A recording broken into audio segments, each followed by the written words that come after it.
Bismillahirrahmanirrahim. Assalamualaikum warahmatullahi wabarakatuh.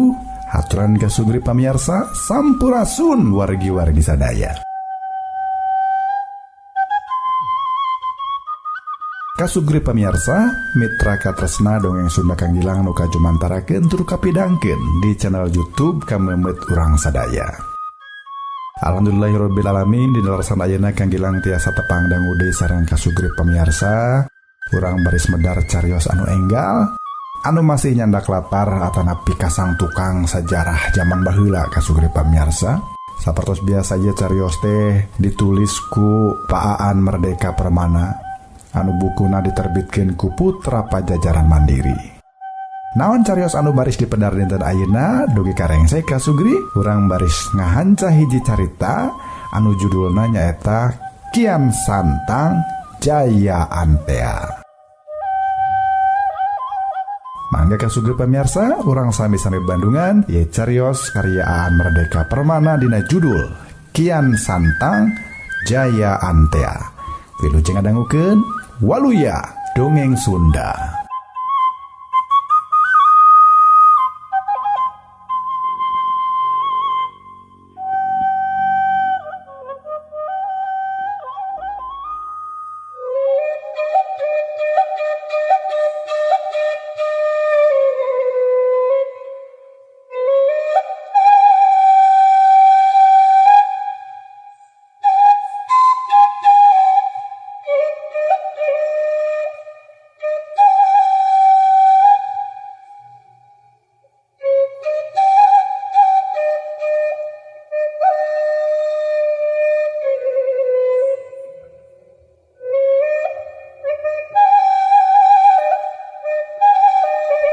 Seperti cek carita lalakon ki juru pantun dina carita dadap Malang sisi mandiri kasugri.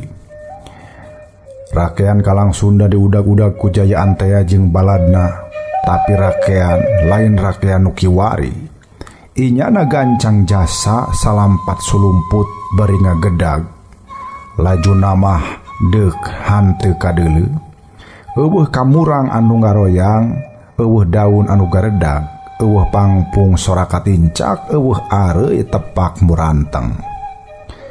Ari rakean laju ka mana? Anggeus sapoe jeung sapeuting ngahajasina dikepung musuh, inyana laju nguliwad terekel naek keuna tangkal pisang kadukaan. Nya laju morengkel dina kadako uncal, ngahep-hep cara careuh eukeur hees. Anggeus musuh rada jauh inyana turun cara kunyuk tina dahan ka dahan deui, juru turun sabari luncat. Sup tarolong ka jero rungkun, mulang deui ka kulonkeun bari nyiar lacak tapak den bagus. Ari musuh barang jadi himeng leungiteun anu dikepung, ari nyana tempat-tempo kasakur anu gorowong.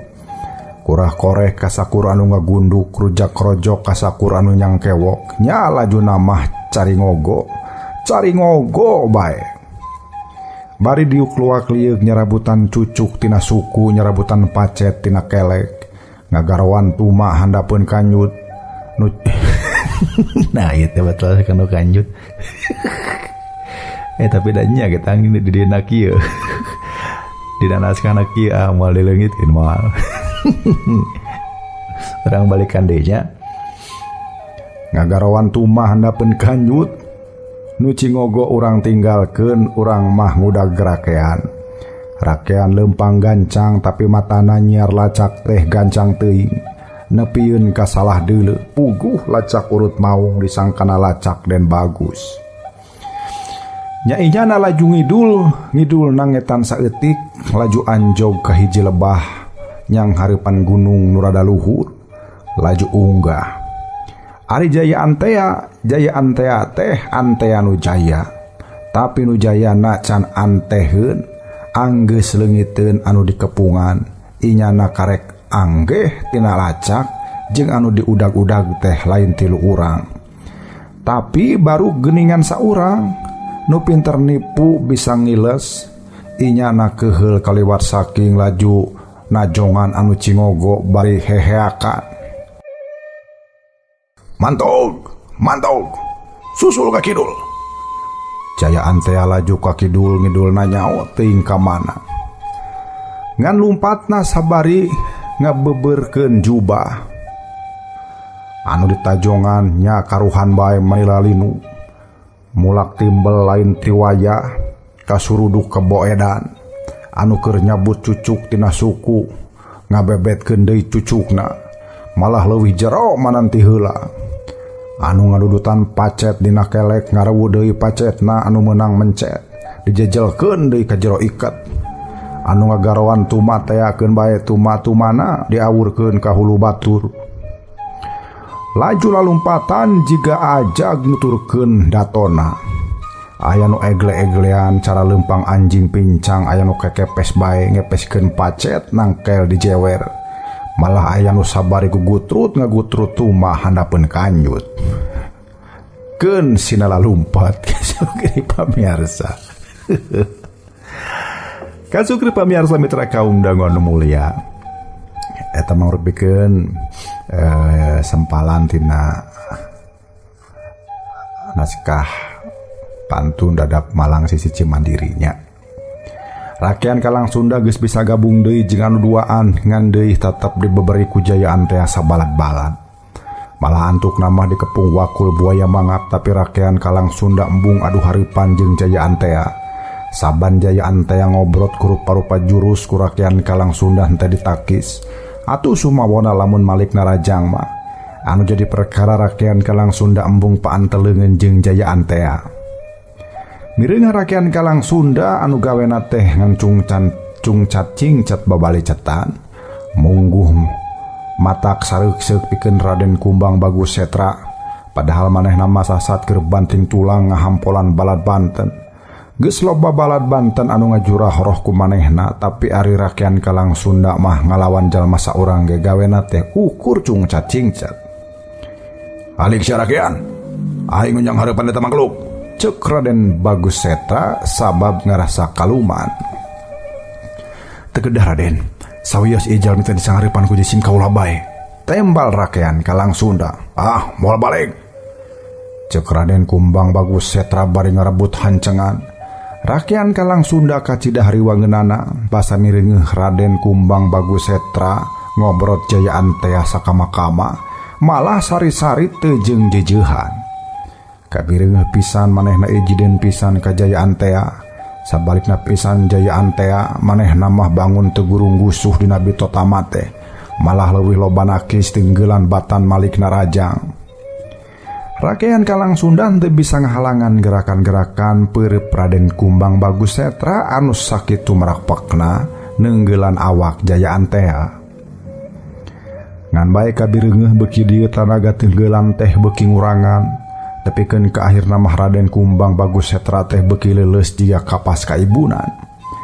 Mireungeuh kitu Jaya Antea seuring ngagak malah acan leungit seurina dampaleungeunna nyurungkeun awak Raden Kumbang Bagus Setra satakerna. Awak ieu sinatria pajajaran teh ngajol ka tukang kana bibir jungkrang malah henteu kungsi lila koleang murag ka dasar jungkrang. Mireungeuh kitu Nyi Purnama Sari anu nyaksian ti kaanggangan nya dina panyumputan ngagoak tarik midangdam nyebut ngaran salakina.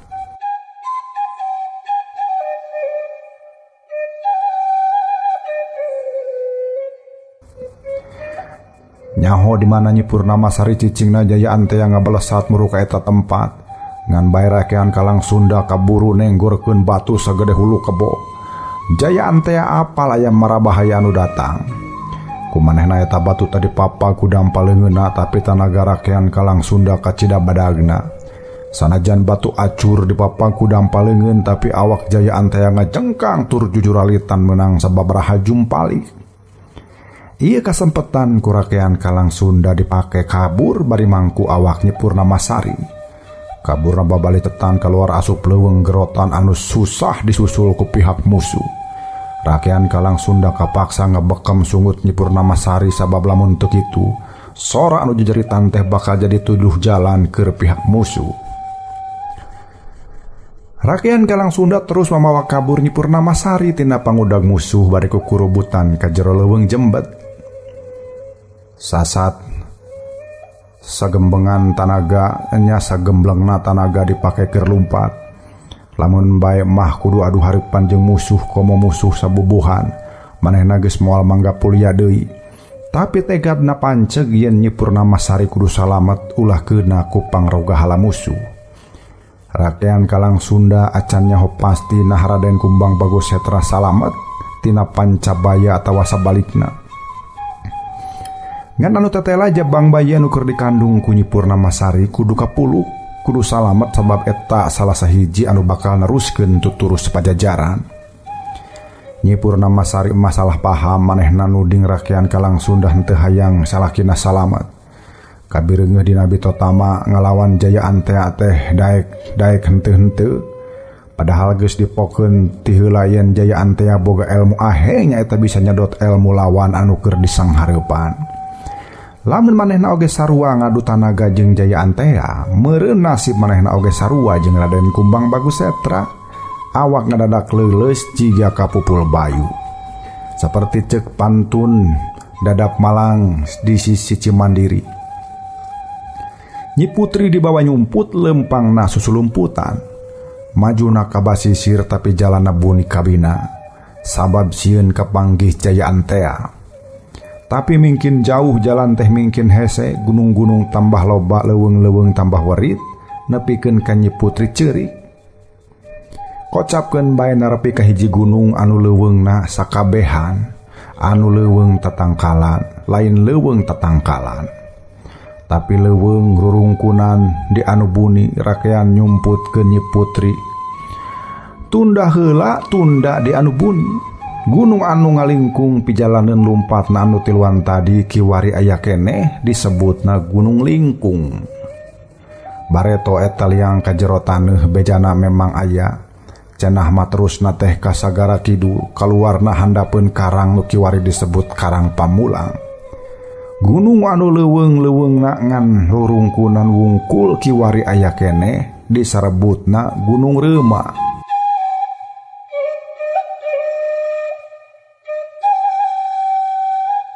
Jaya Antea tetelah henteu bisa manggihan ka mana leosna rakean Kalang Sunda jeung Nyi Putri Purnamasari. Padahal sasat ulasan pasir jeung sababaraha gunung geus diacak. Sasat rungkun jeung leuweung saliara geus dibaban. Puguh moal kapanggih sabab rakean Kalang Sunda jeung Nyi Purnamasari geus ngababakan di hiji ponclot gunung anu buleud. Malah kiwari mah apanan katelahna oge gunung buleud. Nyai, da laut ge aya tungtungna, da balungan ge aya muharana. Meureun nya kitu deui umur kaula bakal aya tungtung. Kumaha Nyai saupama hiji waktu kaula dipuput umur. Ceuk rakean Kalang Sunda hiji waktu. Nya meureun kaula ge bakal paeh.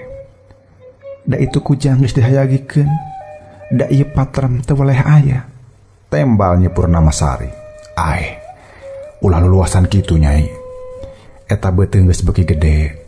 Boa isuk boa pageto borojol jabang bayi anu kahareupna bakal neruskeun lampah Pajajaran. Ceuk rakean Kalang Sunda.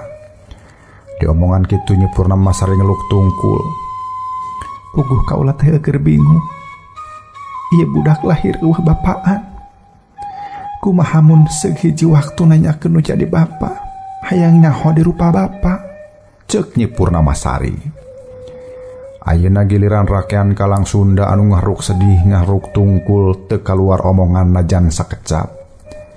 Sanggeus lila pahulang-hulang ting harunta depok Nyi Purnamasari teh carita. Sia teh umur sababa jeung salaki kaula. Kasepna oge sababa. Ukur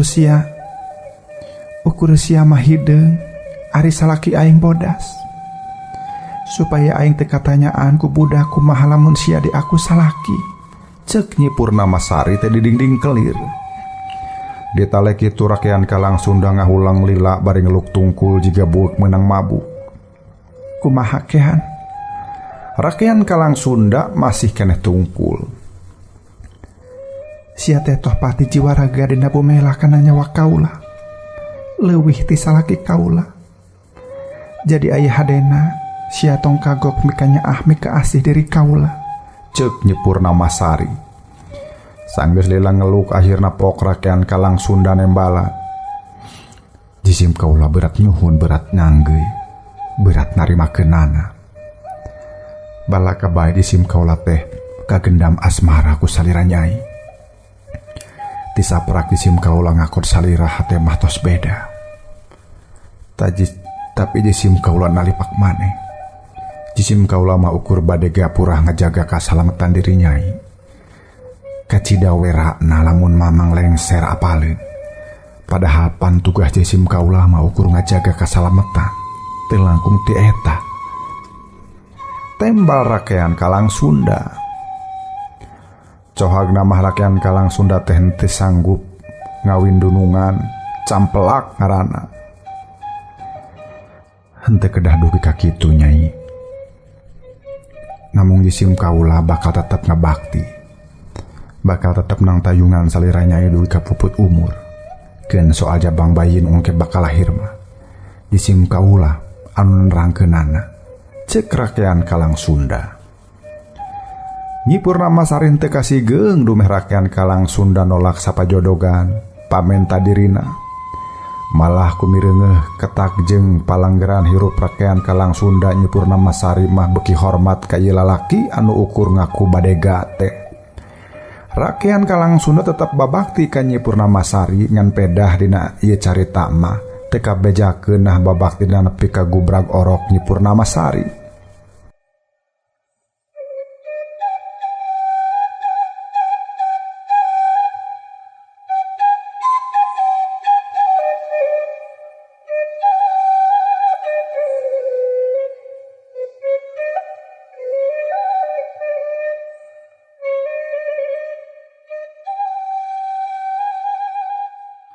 Kasugri pamirsa mitra kaum danguan mulia, Jaya Antea laju ngebaberi kerombongan raja sabab kaburu perlaya. Sakumaha ceuk lalakon dina pantun Bogor episode Dadap Malang Sisi Cimandiri. Ceuk Jaya Antea, sakabeh jelema hirup harayangna hirupna salilana senang. Nya kitu deui dina paehna, eueuh nu harayang asup kena tungku panggodogan anu dingaing disarbutna neraka tea. Cek rakean kaula mah henteu eudeuh pipilih kumaha diberena bae, kumaha agung maha kawasa. Cenah muduna ka neraka dia nya henteu jadi naeun, sugan mantakna kitu oge pikeun ngabejaan engke ka dia panasna mana.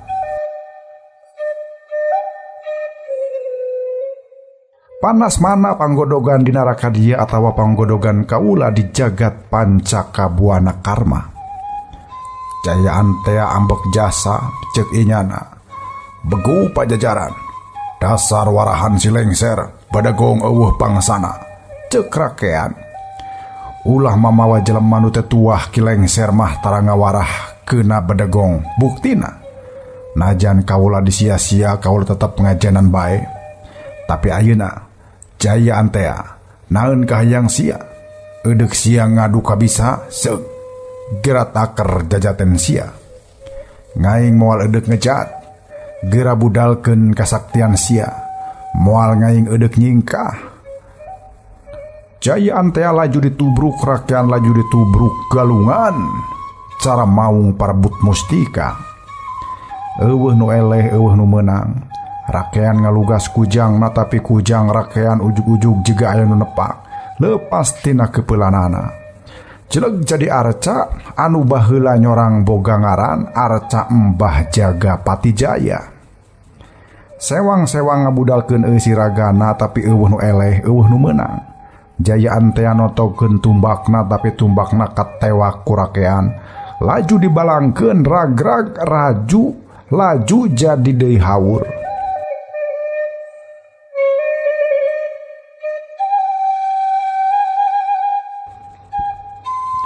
Di lebah anu kiwari disebutna haur kuning. Jaya Antea salin rupa ngarupakeun maung lodaya. Rakean oge salin rupa ngarupakeun areuy meulit ngaborogod maung jajadian. Areuy nu tadi nepi ka kiwari disebutna teh maung tandang. Barang Jaya Antea geus meh teu bisa budi deui. Laju inyana ganti wujud ngarupakeun jadi angin. Angin barat kenceng jasa, areuy teh laju pegat jeung harita keneh ganti jadi geledeg. Eueuh nu eleh, eueuh nu meunang. Laju sewang-sewang baralik deui jadi jelema ger perang deui. Perang Rosa Jasa. Perangna 2 urang Pajajaran ngan anu saurang Pajajaran ge Pajajaran panamping. Jaya Antea nubruk-nubrukna gancang jeung galak, cara maung nubruk uncal. Rakean kelid Jaya Antea disaliwakeun, disungsang lebah kelekna, bari dijijek kana cangkengna. Kalayang Jaya Antea ngalayang nyara grag-grag ka sagara. Sagarana ngadag-ngadag motah jasa. Ombak-ombakna salaput haur ngaguruh jeung ngageleger. Cara bedahna kawah eukeur ngagolak, dikocek-kocek ku raksasa. Tina gelegerna saban ombak kadenge aya sora hahaokan. Rakean! Acan wayah kiwari ngaing nyerah. Engke ngaing unggah deui, tanggoan. Les sora teh leungit. Sagara lendo deui ombak-ombakna ngan jauh kabeh tanggoh anu jero kadile Jaya Antea. Dek ngojay digulung ombak lap Jaya Antea henteu tembong. Jaya Antea laju jadi lauk gede jasa. Nya Jaya Antea laju jadi lauk gede jasa. Jubah nanu karesa potong tea deui laju jadi lauk pari anu gede. Beberna anu racik jara di lembu laut anu disarebut tali datu. Sorbana jadi lauk cucut anu galak. Kanerona jadi lauk cumi gede. Jaya Antea punah lalakona saheulaan inyana jadi lauk gede.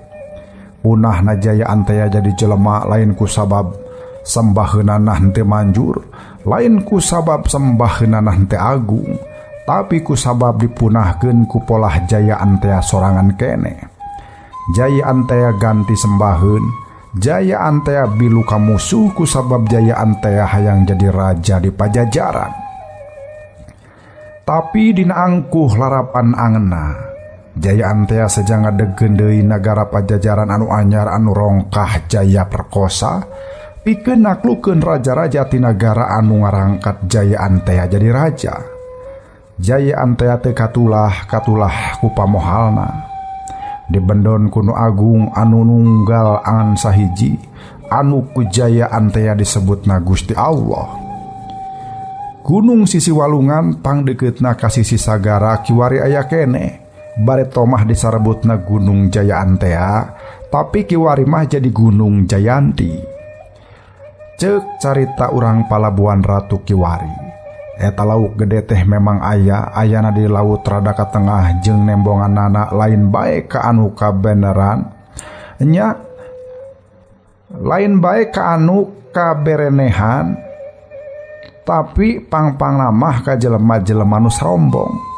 Ceuk beja mah gedena eta lauk leuwih gede manan para humayang, malah tonggongna oge anggeus karangan.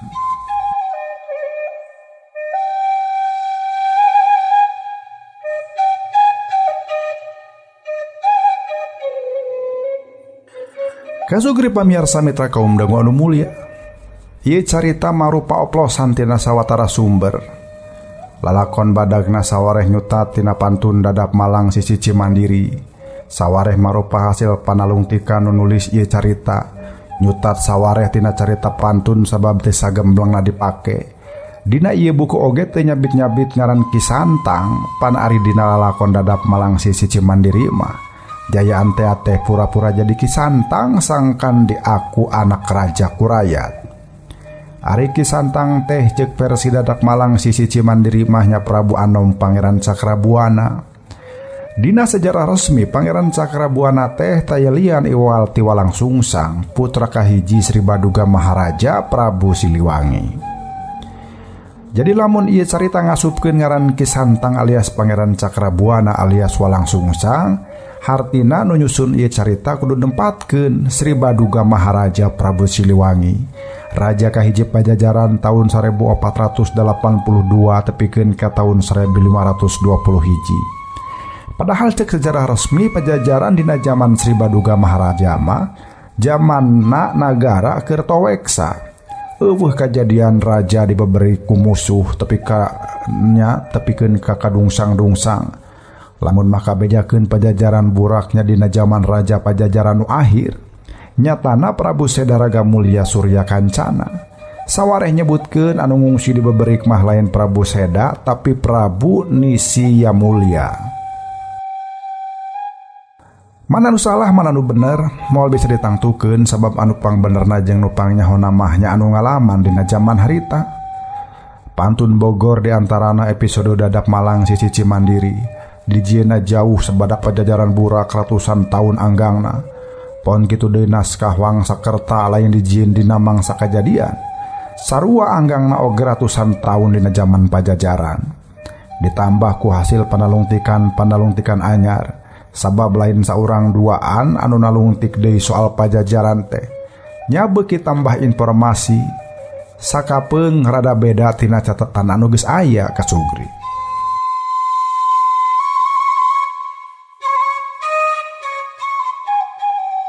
Nya jika panalungtikan anu dijieun ku anu nulis ieu carita aya tambahna jeung aya bedana sok sanajan acan tangtu deui anu kapanggih ku anu ieu nulis carita teh ngawakilan bebeneran hakiki nyaeta bebeneran anu sabener-benerna. Dina salah sahiji carita ngeunaan sajarah Pajajaran anu nyusun tulisan ieu aya kecap karena ibu kota diluluh lantakan oleh tentara Banten maka Prabu Seda melarikan diri ke Pulau Sari Banten. Anu nulis ieu buku tengah hajang ngadatangan desa Kadu Ketug Pulau Sari Kecamatan Menes Pandeglang ngadatangan juru kunci makam karamat anu katulahna makam Sang Hyang Dengdek. Cek juru kunci Sang Hyang Dengdek teh senapati pamungkas Pajajaran anu jadi bebenteng kasalametan Prabu Seda sawaktu Pulau Sari diobrot ku pasukan Banten. Dina versi sejarah resmi Prabu Sedaraga Mulya Surya Kancana gugur di Pulau Sari. Cek juru kunci makam Sang Hyang Dengdek nu gugur mahnya di nya ieu senapati pamungkas teh Prabu Seda mah lolos ngajauhan Pulau Sari sabada pasukan Banten ditahan ku senapati anu ukur saurang. Palebah dieu anu nulis ieu carita teh leuwih percaya kana omongan juru kunci makam Sang Hyang Dengdek anu nyebutkeun yen Prabu Seda henteu gugur di Pulau Sari. Hal ieu teh sabada nyuk-curuk neangan beja ngeunaan patilasan Raja Pajajaran anu ngaleuya aya di mamana. Sawatara 11 tahun ka tukang anu nyusun ieu carita oge nepungan Ibu Hajah Neti Medina S almarhum di kampung Nengkelan Ciwidey. Di pipir bumina aya makam nu ditetenggeran Prabu Siliwangi. Kieu cenah riwayatna teh ka Sugri. Ibu Hajah Neti nampa iber yen di mumunggang Gunung Gede teh aya makam kuno anu diduga makam Prabu Siliwangi. Ku inyana taneuh nu aya di dinya teh dibawa terus dikurebkeun di pakarangan bumina nu aya di Nengkelan. Ceuk paniten nu ieu nulis paniten ieu penulis gundukan taneuh nu aya di mumunggang Gunung Gede. Ieu lain makam tapi patilasan Prabu Seda pikeun micin tapak sabab teu boleh dikukuntit ku balad di Banten. Ku sabab haben dikukuntit pikeun ngabungahkeun musuh nyanyieun makam sangkan disangka geus maot nu matak di mamana bacacar makam Prabu Siliwangi. Nu nulis ieu carita kungsi ngadatangan hiji wewengkon nu katelahna desa Nagrak aya di wewengkon Majalaya. Urang dinya nyebutkeun yen makam Prabu Seda aya di dinya. Ceuk anu nyusun ieu buku oge ieu kaasup patilasan. Sabada Pulau Sari diobrot ku Banten Prabu Seda nyin lalampahan katabeh wetan semungaler nya reureuh di dinya pikeun sababaraha halilana. Teu cukup ku kitu da ieu tempat teh ngadegkeun nya da di dieu tempat teh ngadegkeun karajaan leutik atawa Pajajaran alit katelahna karajaan Parungkuyah. Prabu Seda oge remen cicing di karajaan Saunggalah Majalaya anu dirajaan ku Ratu Nimbang Waringin. Ku ayana kapercayaan kitu masyarakat boga kayakinan yen Prabu Seda raja pamungkas Pajajaran henteu gugur di Pulau Sari. Basa nulis ieu buku oge ngadatang nganjang ka Ciamis Kaler dina sajarah ngadegna kasenian anu disebut bebegik Sukamantri. Prabu Seda teh aya di eta wilayah deui. Nya beuki ngayakinkeun yen Raja Pamungkas Pajajaran teh teu gugur di Pulau Sari sakumaha ceuk catatan resmi sajarah. Jadi dina nyusun ieu carita anu nulis mah nyarandekeun leunjeuran lalakon teh nya ka dieu ka Sugri.